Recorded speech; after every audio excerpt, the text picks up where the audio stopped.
Ako si Maria at ito ang aking kwento.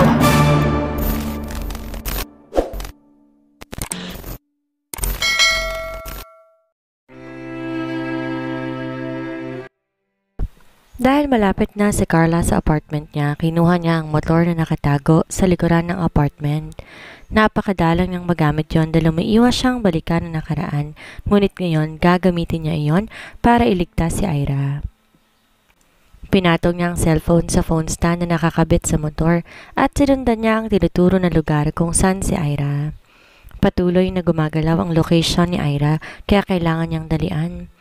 She was driving the motor when she received a message from a number she never thought she would see again. HQ number. Napalunok si Carla at pilit na iwinaksi ang nakita at ipinatuloy ang pagtingin sa location ni Ira. Namatay ang tawag na nagkokonekta sa kanila ni Ira at kahit na nakuha niya ang latest location nito, hindi niya alam kung saan ito patungo. Wala nang panahon si Carla para magmatigas kaya inihinto niya ang motor. Nanginginig ang kamay na dinampot ang cellphone at tinawagan ang number na nag-text sa kanya. Hello? Agent Lilibeth. It's been a while since we've heard from you. You've suddenly accessed the application that agents exclusively use. Is there a problem? Do you need help? Help? Yes, I need it. Agent Viper. Please track the phone call that I received a while ago.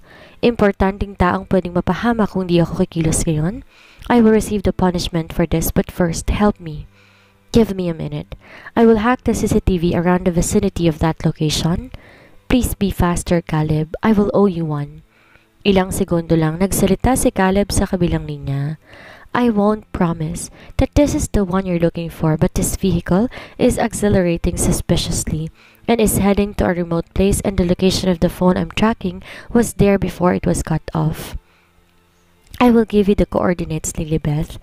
Also, I will send help along the way. It's on me. Thank you, Caleb. Don't thank me. You're Tito Damon's daughter, and that makes you my cousin. Naputol ang tawag at natanggap naman ni Carla ang coordinates na binigay ni Caleb. Dahil maalam sa mga shortcut, lalo't may motor, mas mabilis ang pagdating ni Carla. Doon niya nakita ang itim na van na lumiko sa makipot na daan at nag-iisa na lang to sa lane na tutungo sa isang abandonadong warehouse ayon sa mapa. Hindi man papagabi, makulimlim naman kaya parang patay ang oras ng sandaling iyon. Ito yung van na sinasabi ni Caleb na hilala niya lulan si Ira. Nabigla si Ira nung makita niyang biglang gumewang ang pagmamaneho sa van at bumunggo ito sa malaking puno. Mula sa sasakyan, lumabas si Ira, ngunit kasunod nito ay isang babae. Nakatutok ang baril nito kay Ira. Dahil malapit si Carla, narinig niya ang boses ni Ira. Mia, pati ikaw? Balak mo rin akong gawa ng masama? Mabait ka, madam. Pero kay Senyorita Alexia ang katapatan ko? Pasensya na dahil gusto niyang mabura ka na sa mundong to. Ikaw naman kasi, sinabi ko lang na ililigtas kita, naniwala ka naman sa akin. Swerte ko nga naman at may humahabol sa'yo at gusto ko nilang kunin, kaya nagpanggap akong tagapagligtas mo. Ang uto-uto mo naman kasi, madam. Nakita mo lang ako, sumama ka na. Ngumisito at sandaling nilingon ang van na ngayon nakahinto na dahil nabunggo sa puno. Mga bobo rin tong mga taong gustong kumuha sa'yo dahil pati ako kinuha. Hindi ko nakasalanan kung pinatay ko sila. Tulala si Ira at mukhang shocked sa mga narinig. Kinasa naman ni Mia ang baril na hawak at tinutok ng diretsyo kay Ira. Hindi na nakapag-isip si Carla, hinagilap sa motor ang knife na nakatago sa may manibela. Inihagis niya yon sa direksyon ng babae at tumama ang talim ng kutsilyo sa kamay nitong may hawak na baril. Sa gulat, napindot nito ang gatilyo at tinamaan pa rin si Ira. Shit! Sigaw ni Carla. Hindi niya alam kung ano ang uunahin. Si Ira ba na may tama na ngayon at nawalan ng palay o yung babae? Dahil nakita niyang dadamputin mo dito ang nabitawang armas. Mas pinili ni Carla na unahin ang babae. Sinipa niya ang babae sa mukha na ikinasadsad nito sa lupa at kinuha niya ang baril na inaabot nito. Nang mahawakan, tinutok ito ni Carla kay Mia. Talagang kaibigan ko pa ang balak mong patayin. Nanggigigil na aniya. Kinasa ni Carla ang baril at handa na yung paputukin nang may tumawag sa kanya. Lilibeth, let that gun go. Hinanap ni Carla ang boses na yon at si Agent Antigon. May kasama tong isa pang babae na tingin ni Carla, Agent Dendel sa bihis na black bodysuit. Lumapit ang babaeng hindi kilala ni Carla kay Ira at inasikaso si Ira. Nagsalita ito. She's been shot at her shoulder, but it's not fatal. We need to bring her to a safe place to get the bullet out. Si Antigon naman. Lumapit kay Mia at may dala itong handcuffs. Nakasadlak pa rin si Mia sa lupa at hindi gumagalaw dahil sa ginawang pagsipa ni Carla dito. Ilalapat ni Antigon ang kamay sa leeg ni Mia nang mabilis tong umikot at may hawak na isa pang baril. Pinutok nito yon sa direksyon ni Ira kaya hindi na nag-isip, humarang si Carla at siyang tinamaan. Nanlaki ang mga mata ni Carla, napahawak siya sa dibdib na tinamaan. Narinig niya ang pagmumura ni Antigon at bago mawalan ng malay, nakita niyang hinugot ni Antigon ang black blade nito at itinapat sa leeg ni Mia. Naipikit na ni Carla ang mga mata kasabay ng pag-agos ng dugo mula sa leeg ni Mia. These people are dead, Antigon. We need to clean this mess. Ani Agent Clover o mas kilala sa pangalan na Nira. Antigon didn't talk. Pagkatapos patayin ng taong bumaril kay Carla, binalik niya ito sa van at nilingon si Clover. Take them away to give them first aid. I will clean this. Hindi pwedeng lumabas na may kinalaman tayo dito. I will make it look like an accident. But I was informed that Agent Lilibet is a runaway and the other person is a civilian. We couldn't bring them to HQ. No, bring them there. Yun ang bilin ni Agent Viper, Agent Clover. Magmadali ka na dahil baka maubusan sila ng dugo. Ako na rito. Crystal is looking through the files she received early in the morning. Yon ay ang mga impormasyon tungkol kay Hailey Alexia Alejandro. Sa papel na hawak niya, nalaman ni Crystal na pamangkin si Hailey Alexia ng patriarch ng Alejandro clan. Malayong pinsan ng lalaki ang ina ni Hailey at dahil nawawala ang anak ng lalaki sa asawa nito na kaedad ni Hailey, para punan ng pagkamis sa anak nito, kinupkup nila si Hailey kasama ng ina nito. Kaya kahit mula sa branch family ang babae, umaas na to bilang anak ng matandang lalaki. Sa nahukay ni Crystal, makapangyarihan ng Alejandro clan sa Spain at maging dito sa Pilipinas pero low-key lang kaya hindi ganong matunog ang pangalan. Ngunit sanga-sanga ang mga businesses ng pamilya nito, hindi lang sa Pilipinas kundi sa Asia mismo at may businesses din sa Europe at United States. Mula sa shipping lines, garments, food business at iba pa. May ganong business ang Alejandro clan, kaya pala matapang ang babaeng yon gumawa ng masama dahil kakaiba ang kapit. Bulong ni Crystal. Kung si Dark naman ang pag-uusapan bilang Oxford ay sa construction at architecture ang main business ng pamilya. At nung humiwalay, nagtayo to mismo ng sariling construction company at brokerage company at nag-invest iba't ibang company tulad ng pharmaceuticals, medical at restaurant chains sa buong Pilipinas. Kung tutuusin, mas mayaman pa rin ang Alejandro clan kung titingnan. Anong hahabulin niya kay Dark? Yun ang muling bulong ni Crystal. Pero naisip niya, baka sa sobrang gusto ng babaeng yun si Dark, doon sa ganong usapan na iintindihan niya ito. Kahit siya, major crush si Dark. Tinago ni Crystal ang files na nakuha sa maleta at palabas na siya ng kwarto dahil gusto niyang kausapin si Dark. Hindi siya nakapagpaliwanag dito nung makauwi sila kahapon dahil natid kagad siya nito sa kwarto nito at ito naman sa spare room pa rin nagkwarto. She's going to tell him about her family? Well, perhaps, pahapyaw. Mahirap naman kasing makita na lang nito na may mga tao sa paligid niya na biglang nagpakita at magulat to. Pero teka nga, bakit niya nga ba kailangan gawin yon? Ano ba sila? Napakamot sa ulo si Crystal dahil walang real score tungkol sa kanila ni Dark. But might as well enjoy it. Hindi pa naman siya aalis sa poder nito kaya e-enjoy na lang siguro niya. Papalabas na siya na maging ang cellphone at dahil number ng HQ, hindi niya sigurado kung si Caleb ba yun o ibang agent. Hello? I'm back, Crystal. Please go here at HQ. I need to see you. Nang marinig ang boses ng lalaki sa kabilang linya, napahinga na malalim si Crystal. He is back, so she needs to get there whether she likes it or not. Mabilis siya na nagbihis ng damit at nung natapos, tinungo ang pinto. Binuksan niya ang pinto at nagkagulatan sila dahil nasa labas pala ng pinto si Dark na akmang kakatok na sana. Nang makitang suot niya, napakunot ang noon nito. "You're going out again?" May pagrereklamo sa tinig nito. Napatango si Cristel, nangungusap ang mga mata na tumitig kay Dark. "Babalik ako. Don't worry. Pinatatawag uli ako sa office namin." "This early?" Yes. Pero I will be back. Promise." "Then I will drop you off at your office?" Bumaba agad ito kaya hindi na nakapagsalita si Cristel para makatanggi.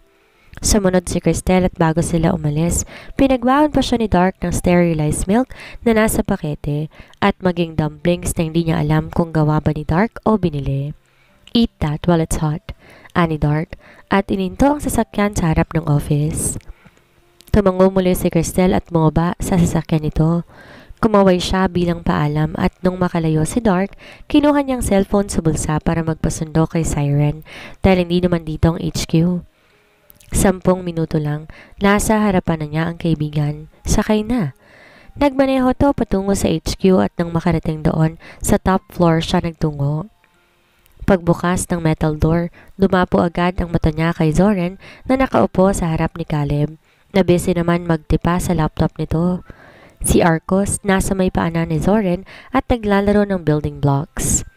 Nung makita siya ni Zoren, agad tong tumayo at inilang hakbang lamang ang pagitan nila para yakapin siya na mahigpit. "Cristel, nakita ulit kita." Yumaka pabalik si Cristel dito. Nabigla siya nang humiwalay si Zoren para patakan ng halik ang pisngi niya na ikinatawa niya na lamang. "Mabutit nakabalik ka na rito. Hindi ka ba hinahanap ng pamilya mo? Nakabantay sila sa'yo, hindi ba?" tanong niya. Umupo si Zoren at hinatak siya para maupo rin sa tabi nito.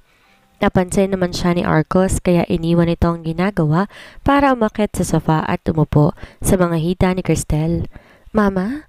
May tonong tawag ni Arcos sa ina. "Hello, baby ko. You're smiling, huh? Happy?" "Happy, Arcos," sagot nito. Zoren looked at them while smiling. Binukas nito ang bibig para sagutin ang tanong ni Cristel dito. "They got your attention on the fake areas. That's why I had time to run away from exile. Is it Hailey Alexia?" Nang marinig ang pangalan na yon, sumama ang timpla ng mukha ni Zoren. "Yes, pero mabuti na rin yon at wala sa akin ang mga mata nila. Now that I'm back, I'm here to take care of you and Arcos." Umiling si Cristel. "Kaya namin ang sarili namin, Zoren. Maayos naman kami rito sa HQ." Dumilim ang ekspresyon nito. "No, I will take you away, Cristel. Caleb broke his promise to me. Imbes ilayo ka sa Oxford na yon, binigay pa ang assignment sa'yo bilang security nito." Cristel blinked her eyes. "I was the one who said yes to that job, Zoren. Hindi ako pinilit ni Caleb." Umiling ito. "No, Cristel. Hindi ka na babalik pa sa lalaking yon. Sa akin ka nasasama dahil kaya na kitang protektahan ngayon." Like what happened from a few days ago, Dark couldn't reach Cristel again. Yes, she is replying on his messages, but when he tried to call her, the call was not picked up. Kung di lang nagsabi si Cristel sa kanya na busy ito at hindi agad makakauwi, ngunit safe naman daw ito at may inasikaso lang na importante sa office. Baka hinanap na naman to ni Dark. Hindi niya na sinubok pang i-track ang cellphone nito dahil iginagalang niya ang privacy ni Cristel. Now that he knows she's safe, it's all good. But there's a nagging feeling inside him that tells him that something is going to happen. Kung ano man yon, wala siyang ideya dahil hindi siya mapakali. Hindi na tumuloy si Dark sa company at nag-work from home. Pinasan niya sa secretary via email ang mga kailangan i-review habang naghihintay sa mga messages ni Cristel. Mayat maya ang tingin ni Dark sa cellphone kung may update pa si Cristel, ngunit bukod sa sinabi nitong busy ito kaya hindi makakapagbigay ng update sa kanya, wala nang iba pang kasunod na text. Gustong gusto ni Dark na ikulong si Cristel at itago sa ibang tao, ngunit pinipigilan niya ang sarili. Hindi pa ito nakakaalala at kahit nakuha niya ang tiwala nito, hindi siya pwedeng magpadalos-dalos at basta nalang ipilit kay Cristel ang gusto niya. He needs to weigh things first. Kung komportable ba si Cristel sa mga ginagawa niya o hindi, ganun. A sudden knock from the main door stopped Dark from his reverie. Nasa sala siya dahil hinihintay niya si Cristel na makabalik kahit anong oras man ito naising umuwi. Tumingin si Dark sa pambisig na orasan at nakita niya after lunch pa lamang noon.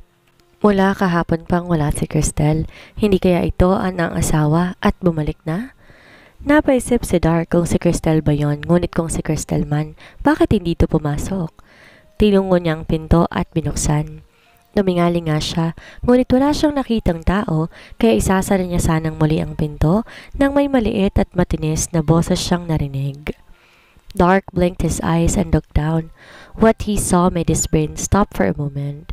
There is a little kid who was staring at him with a big smile on his face. Napanunok si Dark at blanco pa rin ang utak. There is a sudden foreign feeling that engulfed Dark. He feels a deep connection between them. Dada! Arko, see you now! Hello, Dada! Kinaway nito ang maliit na kamay at lumapit sa kanya para yakap sa binti niya ang dalawa nitong maiikling braso. Nakasuot ang bata ng blue pullovers at white jeans habang may beanie hat sa ulo. The kid looks like him. Parang nakatitig siya sa mini version niya. Napaluhod si Dark, nanginginig ang kamay na inabot ang bata. Hindi niya alam kung paano to hahawakan. If he touches him, would he break? He looked so soft, so easy to crush, and Dark is afraid of hurting him. Hello, Dada! Ulit nito at nabigla si Dark na ito na mismo ang magtapon ng sarili patungo sa kanya. Nanlaki ang mga mata ni Dark at mabilis na sinalo ang bata. Maingat niya itong niyakap at doon niya napansin na may nakasuot na red ribbon na nakapalibot sa bewang nito. Inawakan niyang ribbon at nakita ang bata ang kamay niya roon. Arko's gift to Dada. Me gift! Anito sa masayang boses. Sinasabi nito na regalo ito kay Dark. Maingat na binuhat ni Dark ang bata at niyakap ito ang braso sa leeg niya bago ay pinatong ang ulo sa balikat niya. Nalanghap ni Dark ang amoy gatas at baby powder sa bata at di niya alam ngunit nabanguhan siya sa amoy nito. Magulo ang utak ni Dark ngunit mabilis ang reflex niya na ipinasok ang bata sa loob ng bahay at maingat niya itong iniupo sa sofa. Nang maiupo ito, saka siya lumuhod sa harapan nito. Baby, hi! What's your name? Maging ang boses niya na nanginginig dahil sa kaba. Halo ang pakiramdam sa isip ni Dark.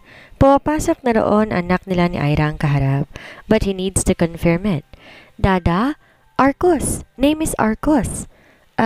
Hello Arcos? I'm your Dada? Masaya tong tumungo.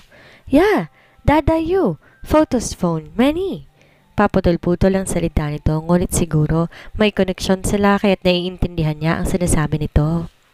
You saw me on the phone? Did he tell you I'm your Dada? Muli tumango si Arcos.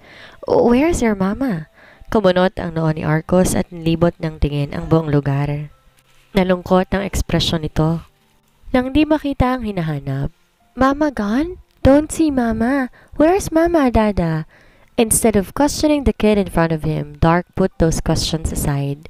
Muli, inabot niya ang bata at niyakap. Ramdam niya sa kalooban, anak nila ito ni Ira. Di niya alam kung paano to lumabas sa pinto ng bahay. Di niya alam anong kwento sa likod ni Arcos, ngunit malaki ang pasalamat niya at nasa harap niya ito. Hindi niya to inisip na itanong nung makita si Cristel dahil ayaw niyang kumpirmahin na baka nawala ang anak nila nung masangkot si Ira sa car accident at nasa sa pantahan ni Dark, baka nga nawala ang anak nila kaya nakaapekto sa pagkawala ng alaala ni Ira. Gusto niyang takbuhan ang isipin yon pero ngayon nagigilty siya dahil pakiramdam niya wala siyang kwenta dahil hindi niya ito inisip. But he's going to make up for it. Babawi siya. Binaba niyang tingin sa anak na buhat ngayon. He is here with him. He's holding his son right now. Hindi niya naisip na may iba pa pala siyang mamahalin ng sobra bukod kay Ira. Unang kita niya palang kay Arcos, naramdaman niya na kaagad ang pagmamahal sa bata. Maybe his heart knew that his is his son and it feels the connection between them.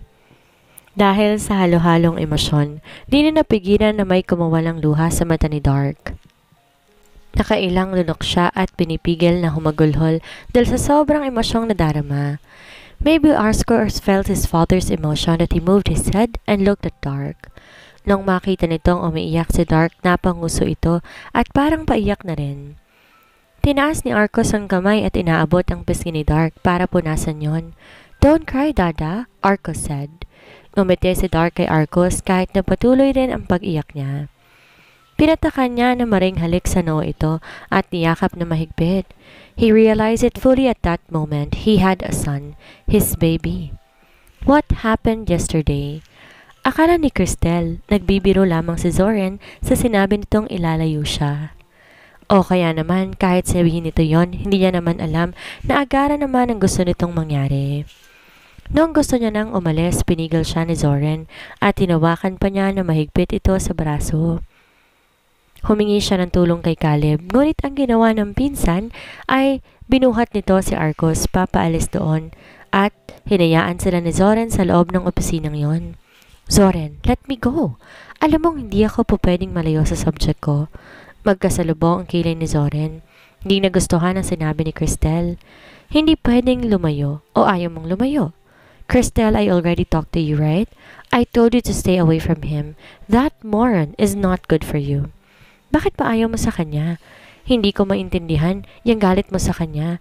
Isa pa, pwede bang isantabi mo muna ang galit mo sa kanya? Someone is after his life and I am protecting him. You know that I don't like to fail my assignment. Humugot ng malalim na hininga si Zoren at marahas na nilingon ang direksyon niya. If you want him to be safe, then give him to another agent. Kasi kung ako lang, baka ako mismong pumatay sa kanya. I really hate that guy. Zoren, your hate is unfounded. Paliwanag mo nga sa akin ang galit mo sa kanya para naman naiintindihan ko.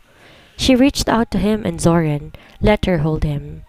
Hinatak siya nito para yakapin. I can't explain things to you, Cristel, but please, iwasan mo siya. For my sake, please? I don't want to put you in danger again once you associate yourself with him. Pagkatapos sabihin yon, mabilis itong humiwalay ng yakap at tinungo ang pinto. Dahil sa sandaling pag-iisip, huli na para humabol si Cristel. Nung subukan niyang buksan ang metal door, ayaw nun magbukas. Sa labas pa naman ang bukasan nito at may code na kailangan kapag nakalak ito. Napahilot sa sentido si Cristel. Hinugot niya ang cellphone sa bulsa at nakita niya ang missed call si Dark doon. Dahil alam niyang babantay ni Zoren ang bawat kilos niya, nagtipa na lang siya ng sagot dito na safe siya, ngunit hindi sinasagot ang tawag nito.